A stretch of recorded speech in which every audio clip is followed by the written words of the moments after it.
Assalamualaikum, halo semuanya, apa kabar? Semoga semuanya dalam keadaan sehat selalu. Di dalam video pembelajaran kali ini, kita akan sama-sama belajar materi pendidikan Pancasila untuk jenjang SMP Kurikulum Merdeka.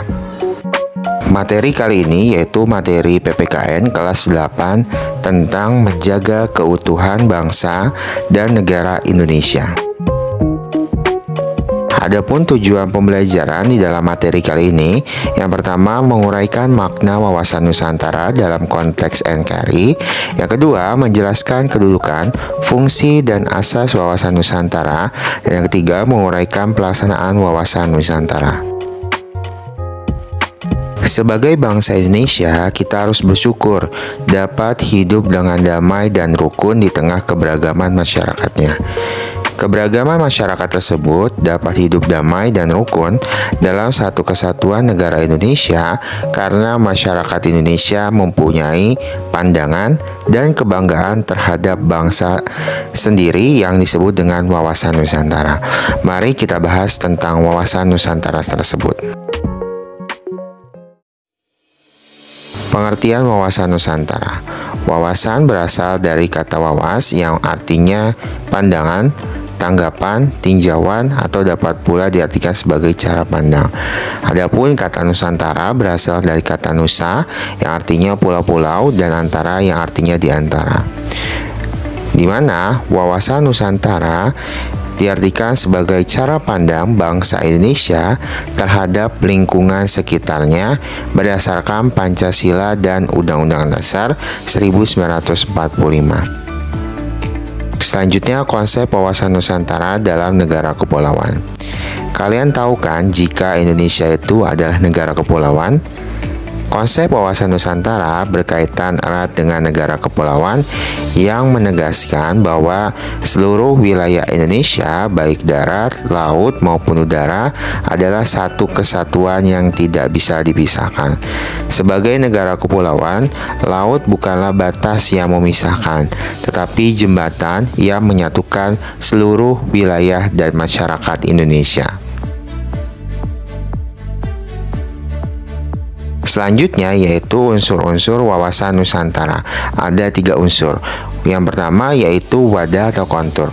Unsur ini berkaitan erat dengan kesatuan wilayah Indonesia, di mana di dalamnya ada kekayaan alam, penduduk, budaya, serta lembaga pemerintah atau disebut dengan suprastruktur, dan lembaga non-pemerintah atau biasa disebut dengan infrastruktur.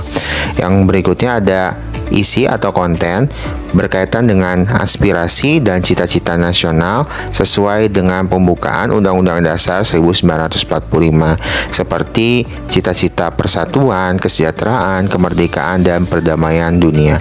Yang terakhir yaitu ada tata laku atau konduk, yaitu hasil interaksi antara unsur wadah dan isi yang terdiri dari tata laku batinia atau berkaitan dengan jiwa dan semangat bangsa, serta tata laku lahiriah atau berkaitan dengan tindakan dan perilaku bangsa. Berikutnya yaitu asas-asas wawasan Nusantara. Asas wawasan Nusantara merupakan sebuah ketentuan atau kaidah dasar yang harus dipatuhi, dipelihara, dan diciptakan oleh seluruh penduduk Indonesia. Berikut adalah asas-asas tersebut. Yang pertama ada asas kepentingan atau tujuan yang sama, keadilan, kejujuran, kerjasama, dan solidaritas. Asas wawasan Nusantara diperlukan agar semua penduduk Indonesia tetap taat dan setia terhadap kesepakatan bersama. Mengabaikan asas-asas tersebut akan berdampak pada perpecahan bangsa dan kerugian bagi bangsa Indonesia sendiri. Berikutnya yaitu tujuan dan fungsi wawasan Nusantara. Tujuan wawasan Nusantara ada 2, yaitu tujuan wawasan Nusantara ke dalam dan keluar. Untuk yang ke dalam yaitu antara lain menjaga persatuan bangsa, keseimbangan nasional, pemerataan kesejahteraan, dan menumbuhkan rasa cinta terhadap tanah air. Sedangkan tujuan wawasan Nusantara keluar yaitu diharapkan Indonesia punya peran dalam perdamaian dunia, menjalin hubungan internasional, serta menunjukkan kedaulatan Indonesia.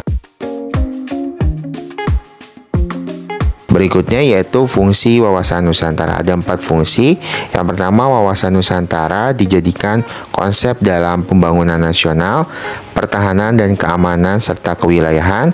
Yang kedua, wawasan Nusantara sebagai wawasan pembangunan di berbagai bidang. Yang ketiga, wawasan Nusantara sebagai wawasan pertahanan dan keamanan negara. Yang keempat yaitu wawasan Nusantara sebagai wawasan kewilayahan yang berfungsi dalam penentuan batas kewilayahan dengan negara lain. Dapat dilihat pada gambar di mana kedudukan wawasan Nusantara itu adalah sebagai landasan visional, di mana wawasan Nusantara menjadi ajaran yang diyakini kebenarannya oleh seluruh rakyat Indonesia agar tidak terjadi penyesatan atau penyimpangan dalam upaya mewujudkan cita-cita dan tujuan nasional atau visi bangsa. Berikutnya yaitu aspek-aspek wawasan Nusantara. Ada 2 aspek, yaitu ada aspek Trigatra dan aspek Pancagatra. Aspek Trigatra yaitu aspek-aspek yang berkaitan dengan hal-hal yang sudah melekat dalam sebuah negara dari awal didirikan, atau disebut juga dengan aspek alamiah. Aspek ini antara lain ada aspek geografi, keadaan dan kekayaan alam, serta kependudukan atau demografi.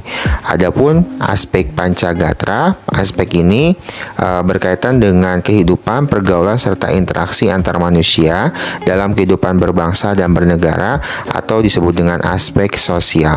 Ada 5 aspek dalam Pancagatra, ada ideologi, politik, ekonomi, sosial, budaya, serta pertahanan dan keamanan. Selanjutnya yaitu implementasi wawasan Nusantara. Adapun wawasan Nusantara dapat diterapkan di dalam kehidupan sehari-hari, khususnya pada aspek Pancagatra. Ada ideologi, politik, ekonomi, sosial, budaya, serta pertahanan dan keamanan.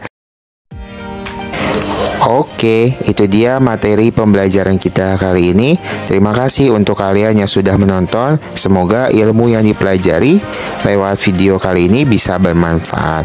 Terima kasih. Assalamualaikum warahmatullahi wabarakatuh. Bye-bye.